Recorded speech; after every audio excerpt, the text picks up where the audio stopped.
regard des autres, qu'est-ce que je dirais? Qu'est-ce que je ferais? Qu'est-ce que je ferais si j'avais pas peur? C'est vrai que tête à tête avec soi-même, ça va fumer. Hein. Posez-vous vraiment les bonnes questions. Et quelles sont mes peurs? Est-ce que j'ai peur de la solitude? Est-ce que j'ai peur du succès? Est-ce que j'ai peur de perdre ma sécurité? Regardons exactement quels sont les enjeux.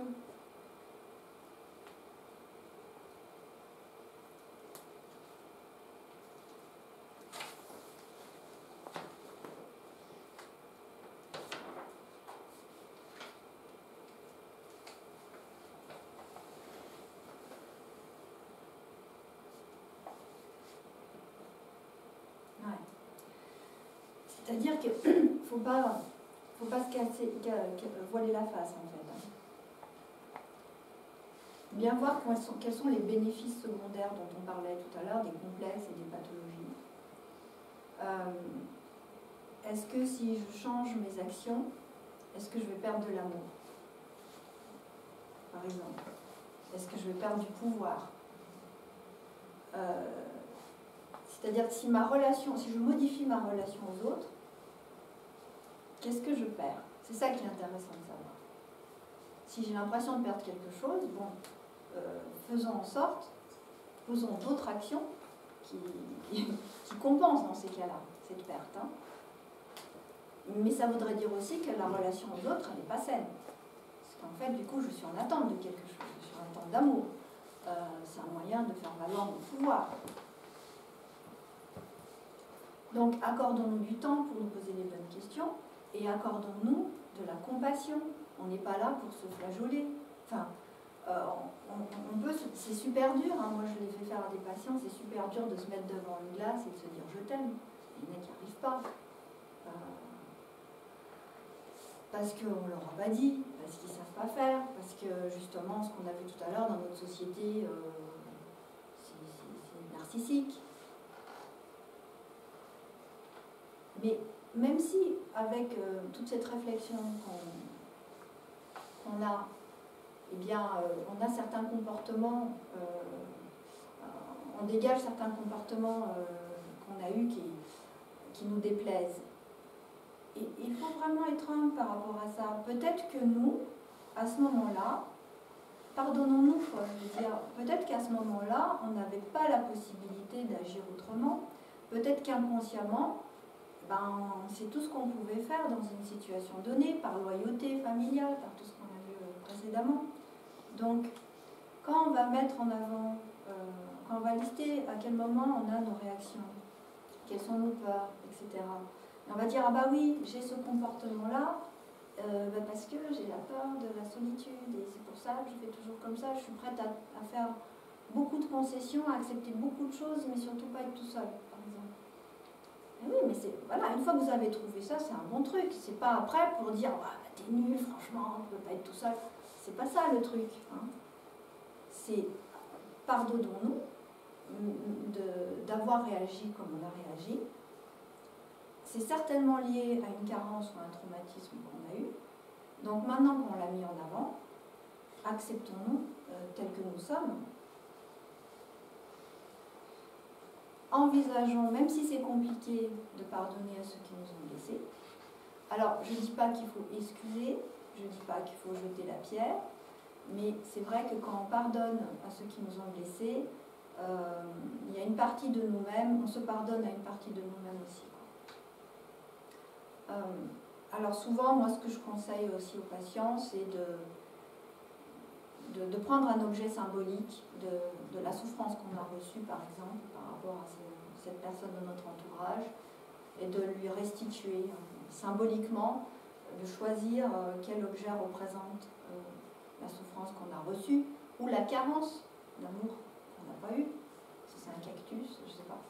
Et offrons à la personne cet objet. C'est une façon de se détacher, c'est une action symbolique, parce que l'inconscient travaille quand même bien avec les images et le symbole. Et le fait de poser une action aussi, c'est très... On est dans du concret, on n'est pas... Même si la parole elle est libératrice, le fait de poser des actions est encore plus guérisseur. Alors après, selon la relation qu'on a avec cette personne, on peut expliquer pourquoi on offre cet objet-là. Bon, parfois c'est compliqué, parce que physiquement la personne n'est plus là. Parfois c'est compliqué parce que on pense qu'on ne va pas être compris, ou on va remettre sur le tapis une énième fois des problèmes, c'est peut-être pas utile. Ce qui compte par contre, c'est que nous on fasse l'effort de choisir cet objet-là et de lui vraiment donner. Après, elle le prend comme elle veut, hein. Mais nous, il faut voir ce que ça représente. Et de nous en séparer. Alors, il y a d'autres petits outils comme ça. Je pense que vous connaissez tous les bonhommes allumettes de Jacques Martel, ce qui fonctionne bien aussi. Et puis, l'écriture aussi est très salvatrice. Il y a une méthode aussi qui consiste à un événement douloureux, traumatisant, etc., à l'écrire, mais à l'écrire plusieurs jours de suite, jusqu'à vraiment on s'en soit libéré. Et vous verrez, peut-être que c'est difficile de l'écrire le premier jour, on va être carrément bloqué, peut-être le deuxième jour, il va y avoir des larmes, des choses qui sortent. Et en fait, plus on va réécrire, plus ça va être simple de l'écrire. Ce qui est important par contre, c'est de ne pas lire ce qu'on a fait la veille. Idéalement, c'est vraiment tous les jours de réécrire l'événement sur une nouvelle page, jusqu'à ce qu'on prenne de la distance.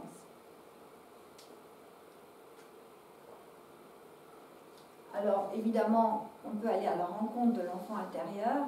Je ne vais pas développer trop parce que j'avais fait une intervention sur l'enfant intérieur, mais si on apporte une énergie bienveillante à la personne en nous qui est blessée, qui est restée à l'état de traumatisme, eh bien ça peut aller que mieux au niveau de la confiance en nous, forcément. Mais pour ça, il faut aller chercher les choses.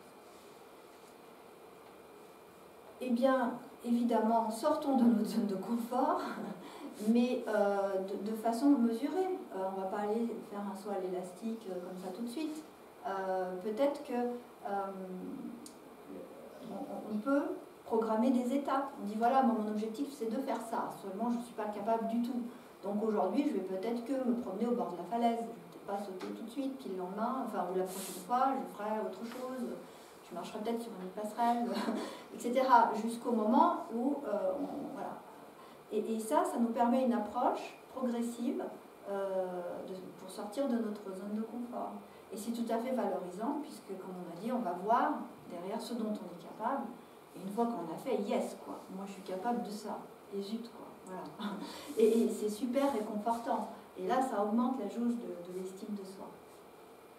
D'ailleurs, il y a d'autres éléments. Hein. On peut travailler avec la visualisation. On a vu que l'imaginaire était très important. Il faut se remémorer un succès personnel. D'ailleurs, on peut le faire maintenant, vous pouvez le faire ce soir. Dire, mais voilà, à quel moment j'étais super fière de moi, qu'est-ce qui était difficile, mais j'ai réussi à surmonter cette difficulté. Quelle est l'épreuve dont je suis fière d'avoir surmonté, ou la situation où j'ai pu m'en sortir, où j'ai fait preuve de résilience, ou au contraire, où j'ai été admirée, et mettez les émotions qui allaient avec. Je me souviens, j'étais trop contente, et puis je me souviens, les autres ils souriaient, etc. Parce que dans la partie inconsciente, c'est l'émotion qui compte, hein. L'image est importante, mais l'émotion c'est encore mieux. Donc revivez l'expérience de succès que vous avez eue, comme si c'était hier, quoi, comme si c'était tout à l'heure. Et lorsque vous avez une épreuve à faire, eh bien, au lieu d'anticiper sur l'échec, eh bien, au contraire, visualiser, non mais attends, la dernière fois, j'ai vachement trop bien réussi, ça va être comme ça cette fois-ci, quoi. C'est ça qu'il faut se dire aussi. Installons-nous dans une sensation d'aboutissement. Félicitons-nous de cette réussite et des talents que nous avons mis en œuvre. Au lieu de reproduire tout ce qu'on nous a mis dans notre enfance avec pointer du doigt tous nos défauts, on ne va pas continuer, tout le monde l'a fait pour nous, c'est bon, quoi. Donc maintenant, on se met en avant nos qualités. C'est quoi nos qualités? Visualisons la meilleure version de nous-mêmes. Alors, une façon de surmonter aussi une blessure, un traumatisme, bah, c'est de réécrire l'histoire. C'est vrai que ça marche bien avec les enfants, mais ça marche bien avec les adultes aussi. C'est si j'étais la meilleure version de moi-même, à ce moment-là, j'aurais réagi comment? Qu'est-ce que j'aurais fait? Vas-y, j'aurais fait ça. Et la version de moi-même, elle n'a pas peur de dire tout ce qu'elle pense. Donc j'aurais dit ça, j'aurais dit ça, j'aurais dit ça, j'aurais fait ça, etc. Et quelque part, le fait de réécrire l'histoire, ben, je pense que ça cicatrise les blessures. Faisons le profil de la meilleure version de nous-mêmes et mettons en place, inscrivons les actions qu'il faudrait poser pour y arriver. Qu'est-ce que vous voudriez être? Bon, je voudrais ci, je voudrais ça, ok. Qu'est-ce que je mets en place pour y arriver? Et quelle attitude je peux adopter dès aujourd'hui, sans être du jour au lendemain cette personne-là, on est bien conscient qu'on ne va pas y arriver, et quelle attitude je peux adopter? Même si l'habit ne fait pas le moine, il y contribue.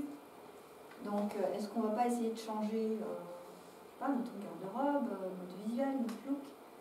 Et notons notre entourage, comment il réagit lorsqu'on change. S'il y a des compliments, notons-les. Donc il y a plein de pistes quand même, hein, il y a moyen d'y arriver. Et d'ailleurs, c'est ce que je préconise souvent aussi, collectons les billets de compliments. On peut demander à son entourage, dire voilà, cite-moi ou envoie-moi par texto 3 qualités que j'ai, quoi. Ou sur un petit papier, on les écrit, et puis les jours des déprimes, on les lit, ou même on n'attend pas les jours de déprime, on dit ouais, moi j'ai tout ça, quoi. Et puis éventuellement, si on aurait voulu en avoir d'autres, eh bien, c'est toujours pareil. Quelles sont les qualités que je voudrais développer? Le cerveau, c'est de la pâte à modeler, on oublie. Hein. C'est juste l'intention qu'on met. C'est à nous de mettre la bonne intention. Et quelles sont les qualités que je voudrais avoir? Qu'est-ce qu'il faut que je mette en place pour qu'on soit fier de moi, pour que j'ai de la réussite? Je ne sais pas quels sont les objectifs. Alors après, bon, évidemment, faire une activité sportive, et bien sûr, ça procure de l'épanouissement, parce que ça, c'est bateau. Il y a quelque chose que... Ouais. Ce qui est compliqué, souvent, quand on manque d'estime de soi, c'est que parfois on frôle un petit peu la dépression aussi. Et ce qu'on a décrit, une des caractéristiques de la dépression, j'ai envie de rien, c'est de l'apathie, je me trouve nulle, etc. Bon, alors, c'est vrai que l'écriture est une bonne chose. Imaginons que j'ai 8-9 ans. Quand j'avais 8-9 ans, qu'est-ce que je voulais faire? Quels étaient mes désirs? Comment je me projetais dans la vie adulte? Imaginons qu'il n'y a aucun frein. Et là, il ne faut pas que ce soit la partie adulte de nous-mêmes. Ah oui, ok, danseuse d'opéra, ouais, c'est pas possible, tu rigoles. Non, non, non. Listez exactement ce que vous auriez. Vous avez 9 ans, vous avez 9 ans, donc listez ce que vous voudriez être. Et après, peut-être le lendemain ou derrière, avec votre vision d'adulte, comment je peux répondre à cette partie de moi-même qui voudrait se manifester. Alors bien sûr, on ne peut pas être ni chanteuse d'opéra, ni danseuse de ballet. Bon, mais peut-être que, je ne sais pas, enfin, ça c'est du concret. Hein, ça a été une demande d'une de mes patientes. Et elle a tout simplement pris un abonnement à l'opéra, et enfin c'était tout bête, mais elle s'est souvenue que oui, quand elle était enfant. En fait, ce que je veux dire, c'est que pourquoi on s'aperçoit qu'on a sacrifié plein de choses, en fait. Et l'idée de tout ça, c'est de faire ressortir tous ces moments qu'on a sacrifiés pour les autres, parce que la vie était comme ça, puis il faut faire des choix, et c'est réducteur. Et permettons à ces envies-là de se manifester, peut-être pas exactement comme on l'aurait aimé à 9 ans, mais n'occultons pas, ne nous brimons pas. Voilà le but de tout ça. Et je pense qu'il faut prendre le temps de le faire, ça prend le temps que ça prend. Donc tout ça c'est du job, c'est pour ça qu'il faut se faire ce rendez-vous avec soi-même et faire tout ce travail-là. Et c'est super satisfaisant. Même si on a voulu être astronome, bon, bah, on était nul en physique, chimie, en maths.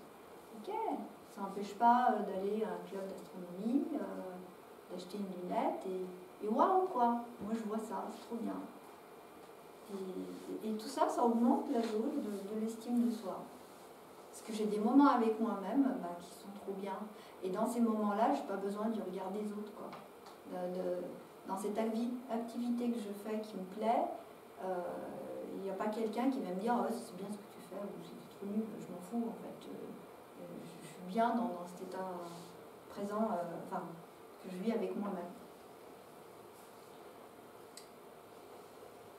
Bon, il y en a d'autres qui sont connus dans le développement personnel, c'est-à-dire en fin de journée, noter les 3 choses sympas de la journée. Pas les pas sympas, les 3 choses sympas, et puis à la fin de la semaine, relire, parce qu'on oublie, et dire « Oh, c'était bien ça, oh. » Mais même les petites choses, par exemple, un compliment, le fait qu'on soit arrivé à l'heure, des routines, mais pour nous qui veulent dire quelque chose. Et tout ça, c'est du positif, ça entretient la confiance en soi, l'estime de soi. Alors, je ne vais peut-être pas en dire plus, mais moi, ce que je dis aussi, eh bien, c'est de s'offrir un cadeau. Offrons-nous un cadeau à soi-même, mais pas un cadeau compulsif. Ou pas un cadeau, j'ai besoin d'une table basse. Non, mais un cadeau qui a du sens pour nous.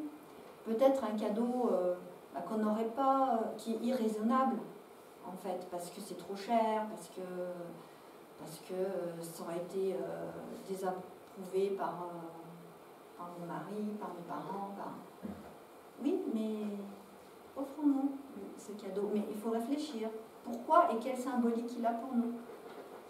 Et prenons-le, je le vaux bien, quoi. C'est pas juste une teinture de cheveux, je veux dire. Offrons-nous ce cadeau que nous méritons. Et enfin, il y a aussi, il y a d'autres outils, mais il y a un outil qui est super chouette aussi, et je pense qu'il faut faire l'effort de le faire, c'est de s'écrire une lettre à soi-même, mais pas de soi à soi. De soi comme si on était notre meilleur ami. Parce que de soi à soi, on va chercher la critique, les reproches, j'aurais aimé faire ça, mais tu vois, j'ai pas bien fait, parce que ça. Non, notre meilleur ami qui nous veut du bien, et qui nous aime. Et c'est chouette de s'écrire cette lettre. Et je pense qu'il faut prendre le temps de s'écrire cette lettre à soi-même.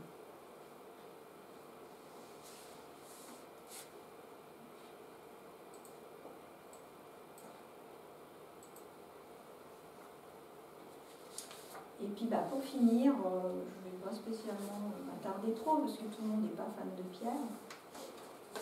Mais du coup, on peut prendre en photo si ça nous intéresse.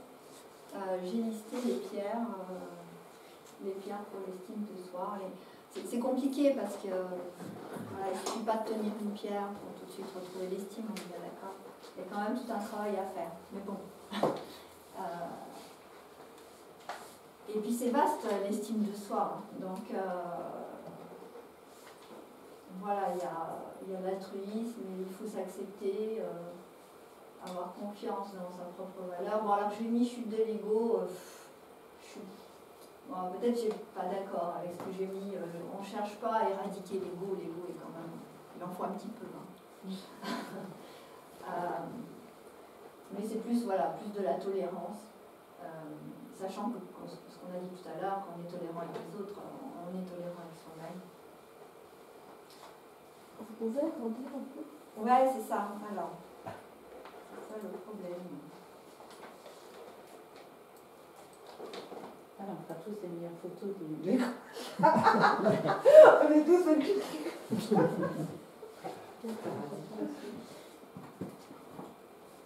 Voilà, il y a peut-être des pierres qui ne parlent pas. J'espère que je n'ai pas trop fait de fautes d'orthographe. Mais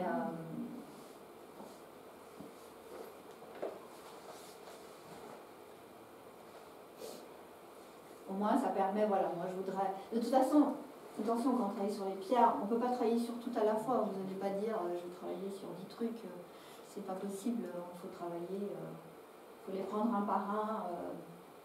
Il y a des choses qui vont ensemble, hein. Rien n'empêche de travailler avec la magnésie pour s'aimer, et avec le jaspe sanguin pour l'altruisme. Bon, il y a des choses qui sont compatibles, bien entendu, mais ne donnons pas trop d'informations non plus, parce que on n'obtient pas l'intention voulue.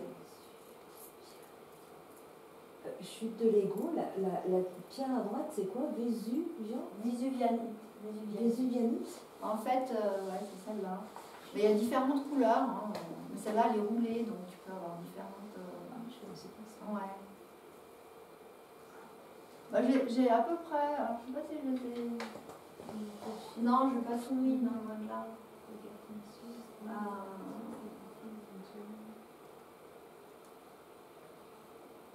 Pour la confiance en sa propre valeur, il y en a un paquet. Ouais, il y en a un paquet, ouais.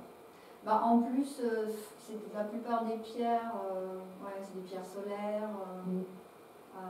C'est aussi des pierres qui, aventurines du marguerite, c'est des pierres qui,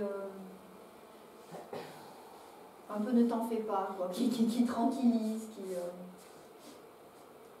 ça va entre des pierres, l'ambre aussi, pierre très, très solaire, et puis la viatmousse qui est une pierre échelonnement émotionnel quand même. C'est des pierres qui jouent sur l'émotionnel. Après, il y a des pierres d'amour comme la sugilite qui est une pierre violette. Il y a des pierres qui sont un peu rares, hein, mais puis topaz impérial, elle est chère. Mais d'autres qui sont jaspe moncaïte, c'est des pierres communes, fluorines, on en trouve.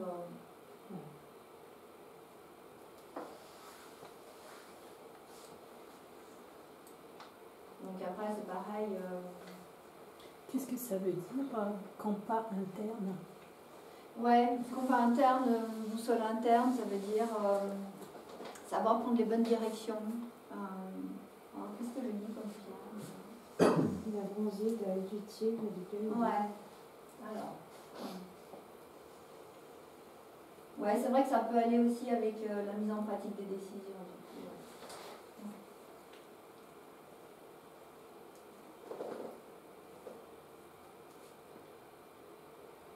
Et du coup, ces pierres-là, il faut les porter sur soi, il faut faire quoi?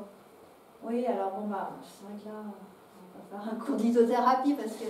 Mais bon, il y a des pierres qui ne vont pas toutes au même endroit, hein, c'est en fonction des chakras. C'est sûr que je pense que c'est mieux de méditer avec. Si c'est un travail de méditer avec en posant l'intention. Parce que bon, j'aimerais pas qu'il y ait des pierres. Il y a des pierres qui sont plutôt pour les chakras du bas. Si on commence à se les mettre sur le front, tout ça, c'est pas ok, quoi. Donc je préfère, voilà, quand on maîtrise pas trop, vaut mieux tenir dans la main, faire un petit travail méditatif en posant l'intention, peut-être la garder dans les poches, penser à cette pierre, à l'avoir sur soi pendant un certain temps. De toute façon, l'énergie, l'intention qu'on met dans la pierre, elle est importante, et puis de toute façon, elle nous renvoie ses propriétés aussi. Évidemment, ça fonctionne mieux, bien sûr, si on la place au bon endroit. Mais bon, c'est difficile, il y a des pierres qui sont des pierres plutôt d'ancrage, on ne va pas se les mettre dans les chaussettes et se balader comme ça toute la journée. Enfin, ça va pas être...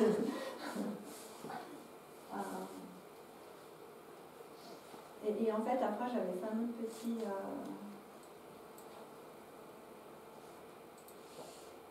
Non, c'est tout, je m'étais arrêtée là. Tu ne travailles pas avec l'obsidienne céleste? Alors, un petit peu, je crois, non? J'ai vu doré. Ah oui, doré, oui. Ouais. Alors moi, l'obsidienne, le problème, en auto-soin, je ne préconise pas trop. C'est un peu comme la malachite, je pense que là, je ne l'ai pas du tout mis. Peut-être de tigre un petit peu. Ça fait partie des pierres vraiment que je ne préconise pas quand on est tout seul. Ouais, c'est quand même costaud. Il y a des pierres comme l'obsidienne qui va chercher super loin.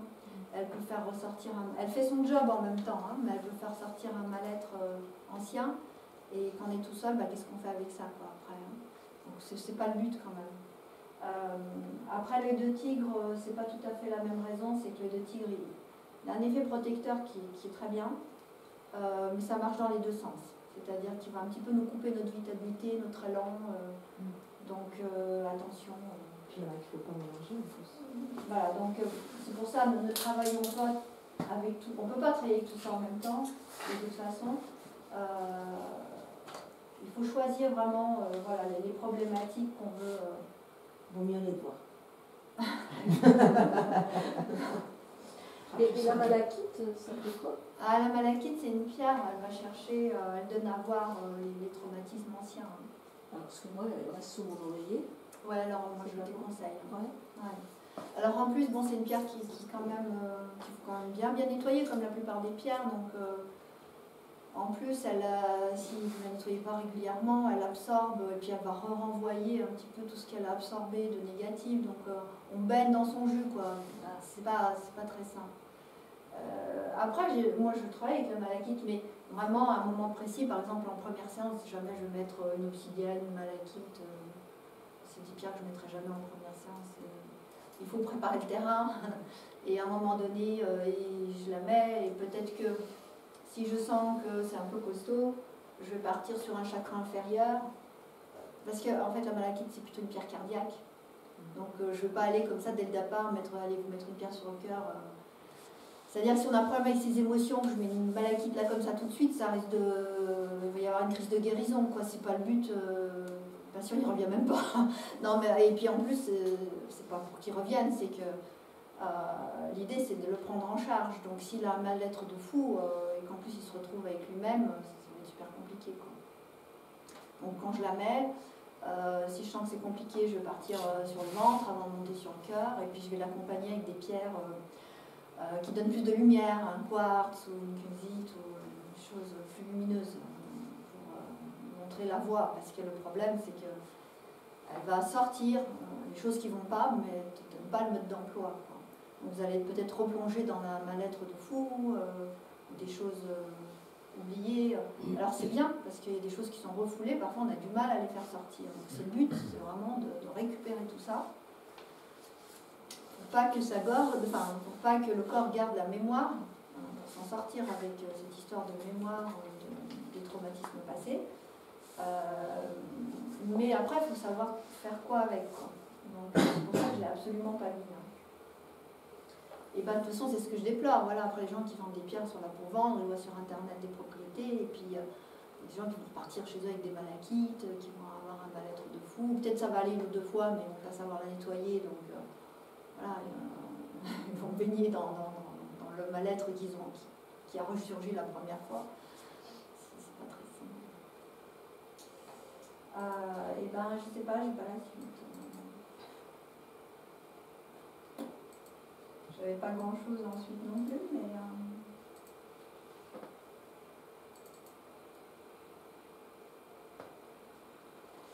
ouais, voilà. Donc là, j'avais fait une petite page aussi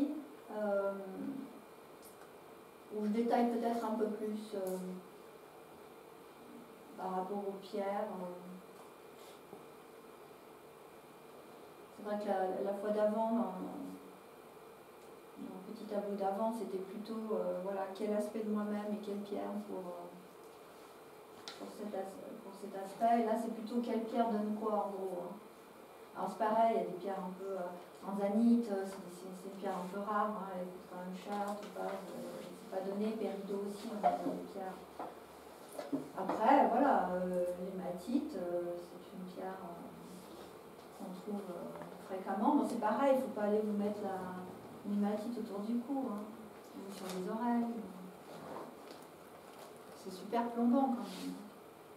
Ou alors, il faut avoir un profil un peu plus de terre. Mais bon, au bout d'un moment, quand même, ça va plomber quand même.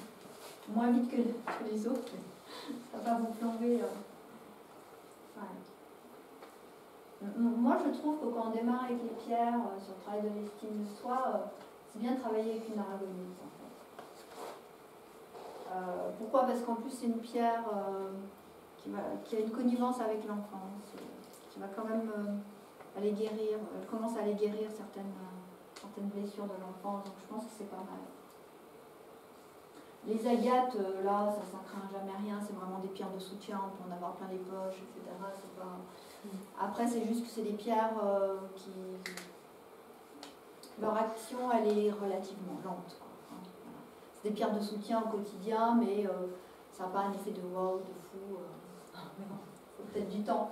C'est des pierres de soutien. À la limite, je préfère mieux la biette mousse qu'on avait vu précédemment, qui permet de faire un travail sur les émotions. L'aventurine, pareil, on en trouve plein. Confiance en soi, voilà, en collier, c'est parfait quoi, sur le thymus. Les chakra-cœurs, ça aussi, oui. Et ça peut être chakra-cœur, ça peut être aussi au niveau de... Là, je le conseille plus sur le thymus, en fait. Oui, je vois.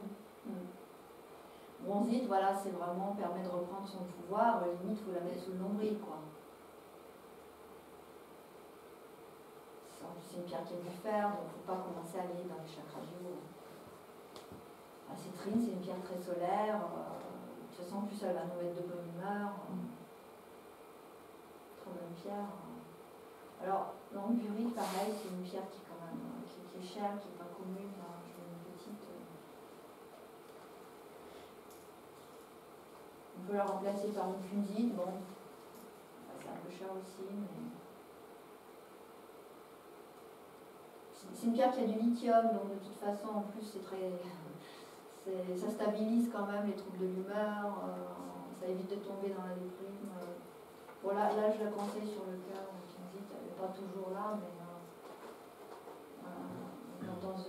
dans une idée d'ouverture. Hein. Le problème des gens qui manquent confiance en eux, c'est qu'ils n'ont pas confiance dans les autres, donc ils se retiennent un petit peu dans la relation aux autres, ils sont méfiants, quoi, ils sont dans la prudence. Donc bizarrement, c'est en allant vers les autres et en prenant le risque de leur faire confiance qu'on s'ouvre à soi-même aussi, quoi. Parce que bon, c'est en donnant qu'on reçoit aussi. Bon, la lapis lazuli, oui, la chute de l'ego. Parce qu'il y a une idée, bon, c'est la pierre des pharaons, de couronne, donc une idée, je suis le roi de mon univers. C'est vrai que ça fonctionne bien avec l'ego. Mais attention, il y a des choses qui peuvent être mal vécues, hein, si on est... faut peut-être y aller mollo. Il y a une pierre, enfin la pierre, avant, il faut essayer de la ressentir, sa vibration. Si on commence à la mettre sur le front, si ça pulse trop, bon, on va peut-être commencer par la mettre sur le thymus ou sur le cœur et remonter plus tard, parce que faut quand même éviter de se mettre dans des états particuliers, quoi. Moi, le péridot, je trouve que bon, c'est une pierre qui est chère, mais elle vaut l'investissement. Pour moi, c'est une très très bonne pierre.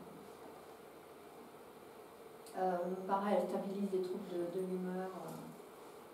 C'est pour les hypochondriaques, quoi. Ça évite de croire toujours qu'il y a quelque chose de négatif nous arrive, tout ça. Bon, je pense que c'est une très très bonne pierre.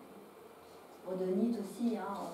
Si on démarre avec une rhodonite sur le cœur, c'est parfait. Hein. C'est une pierre qui met du bon au cœur, qui cicatrise les blessures. Alors ça cicatrise même les cicatrices physiques, hein, mais aussi émotionnelles. Évidemment, le quartz rose, c'est la pierre anti-frustration, c'est la pierre de l'amour inconditionnel.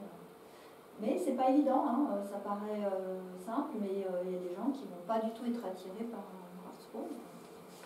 Ça va être compliqué d'aller tout de suite vers un quartz rose. La plupart du temps, en plus, quand on démarre avec les pierres, les gens sont peut-être plus attirés par des pierres plus sombres.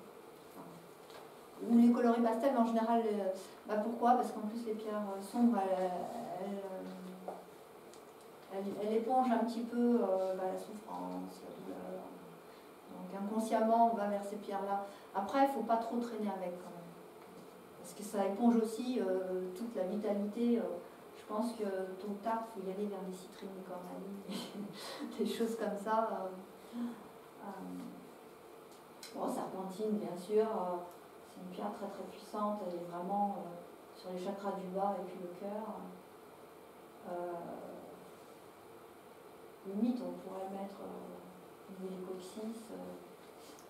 Voilà, pour la confiance en soi, non, hein, c'est plutôt le cœur, etc. Mais en soutien, c'est vrai que ce serait intéressant, je sais pas, de dormir, je sais pas qu'il la met dans sa culotte, mais de dormir avec sur les reins, on peut s'en prendre deux de chaque côté, c'est chouette ça.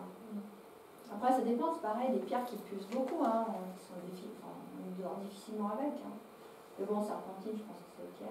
Pierre de soleil aussi, on peut dormir avec une pierre de soleil, c'est une pierre très solaire. Mais voilà, sur l'estomac, bon, il y a d'autres propriétés. Hein. Là, ces pierres-là, c'est un peu polyvalent, les pierres. Là, j'ai mis en amont vraiment ce qui est lié à l'estime de soi. Après, la pierre du soleil, elle travaille sur autre chose aussi. Hein. Et tu penses quoi de la pierre de lune?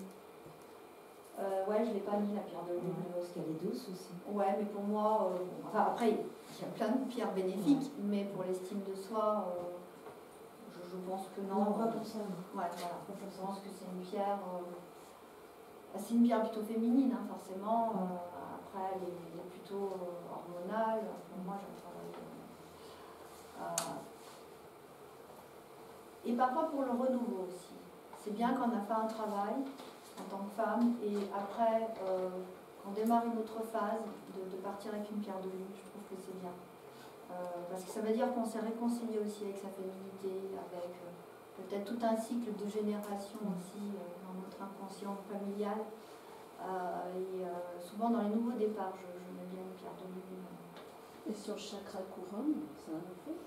Alors, ça m'arrive de mettre, mais rarement, des pierres sur chakra couronne, pierre de lune, ouais. Ouais.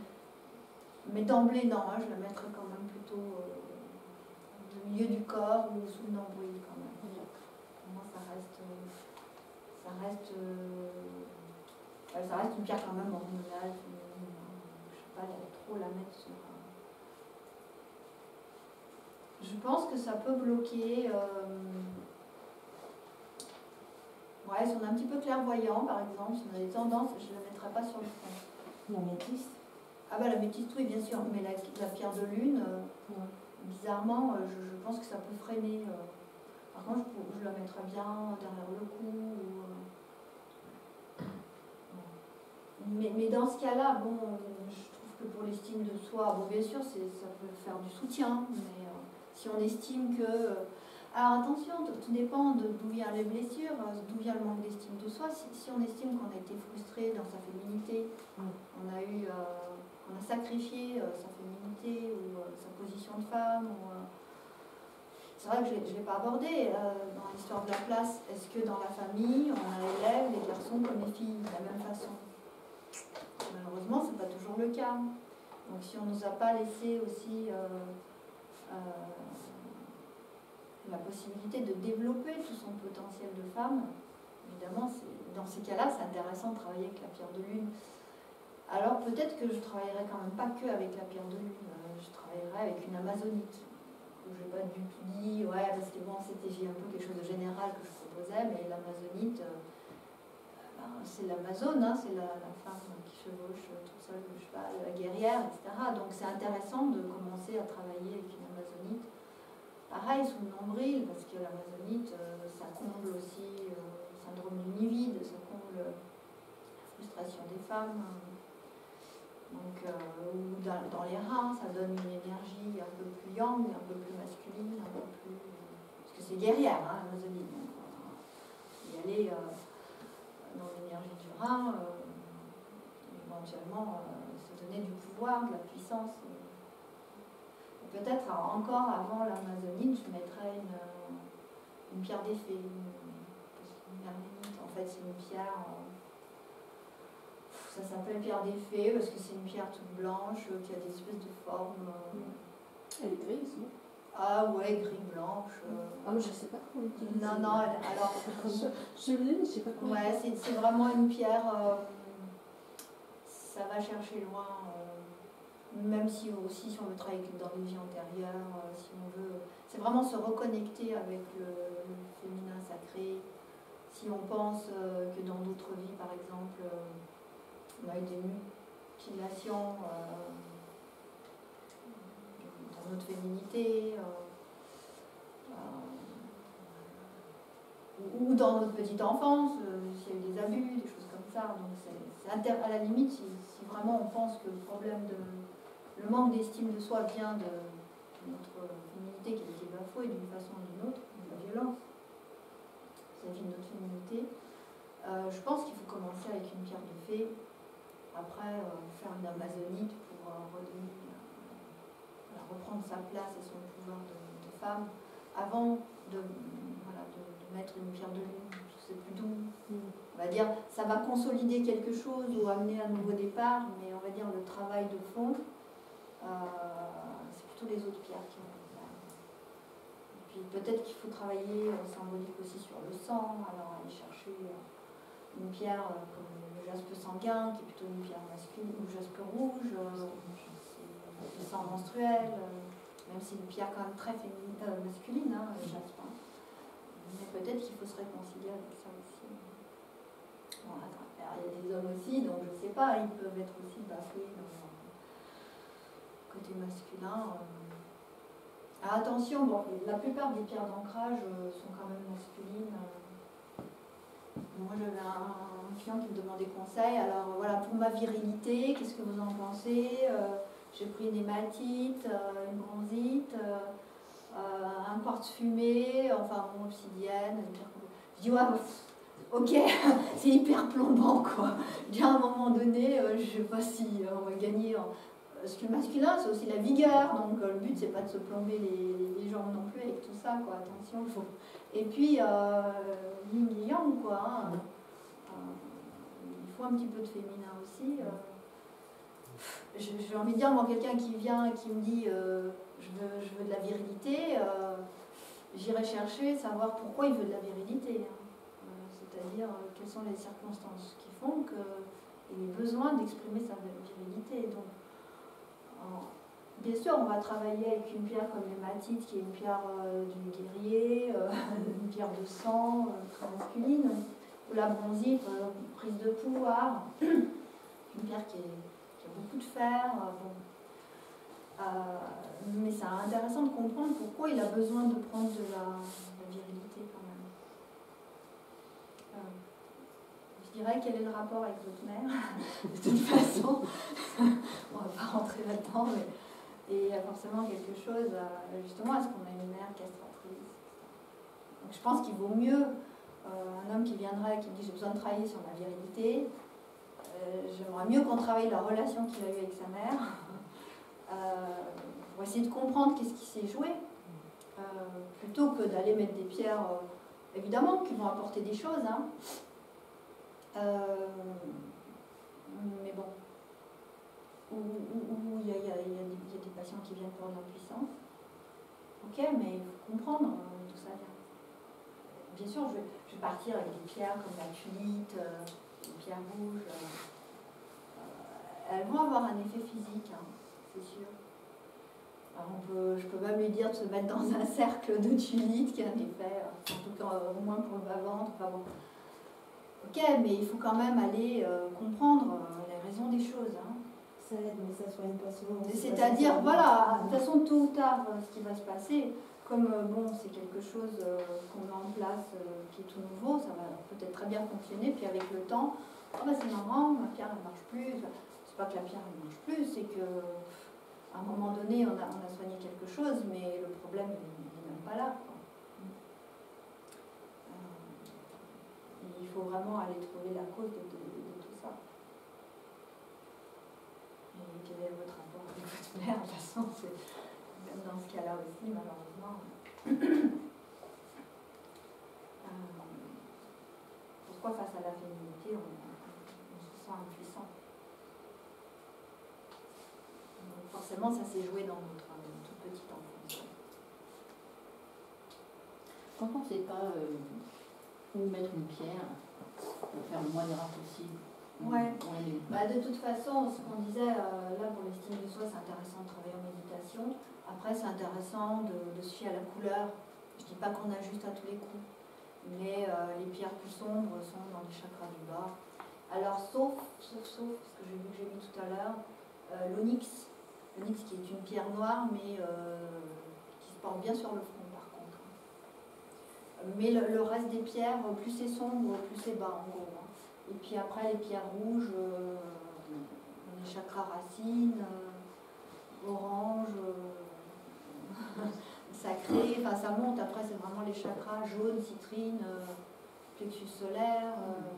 Après c'est vrai que les pierres cardiaques, il y en a beaucoup des vertes, mais il y en a des rouges aussi. Enfin, le quartz rose, la rhodonite, c'est une pierre, bon là elle a beaucoup de noir, mais ouais, c'est une pierre qui est plutôt rose. Donc chakra cœur, ça va être ouais, le rouge, rose, vert. Si on veut généraliser, comme ça on fait moins d'erreurs. De toute façon, plus c'est clair, plus ça monte. En gros, après pareil, ça ne veut rien dire. La sugilite, moi je trouve que c'est une pierre violette, bon elle est assez rare. Donc on ne va pas acheter des grosses pierres, hein, sugilite en général. Si vous prenez une petite sugilite, bon bah, on la met plus sur le front, éventuellement sur le cœur, mais c'est une pierre qui ne sera peut-être pas efficace sur les chakras du bord. Je ne vois pas bien ce qu'elle ferait. Donc voilà, quand même se fier à la couleur, comme ça on fait le moins d'erreurs possible. Les pierres vertes, ouais, c'est le cœur, ça peut être aussi. Il y a pas mal de pierres vertes qui sont détox, donc qui fonctionnent bien posées sur le foie aussi. Si on a de la colère, des pierres comme la chrysoprase, c'est une bonne pierre pour la frustration et la colère, posée sur le foie. Ça peut être posé sur la poitrine aussi. Et puis après, plus ça monte, on va être dans les bleus.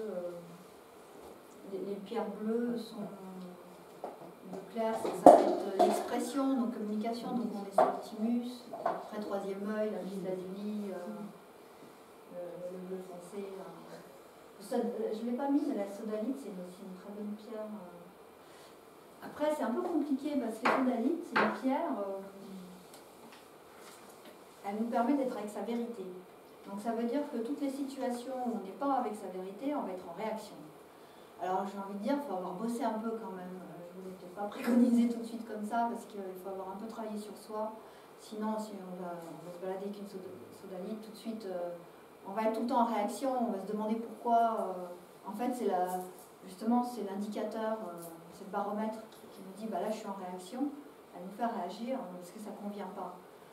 Et bon, si on ne le sait pas, on va être dans un mal-être de fou tout le temps, quoi. Donc c'est bien de... Voilà. Et cristal de roche, pour toi, c'est quoi? Ouais, alors cristal de roche, pour moi,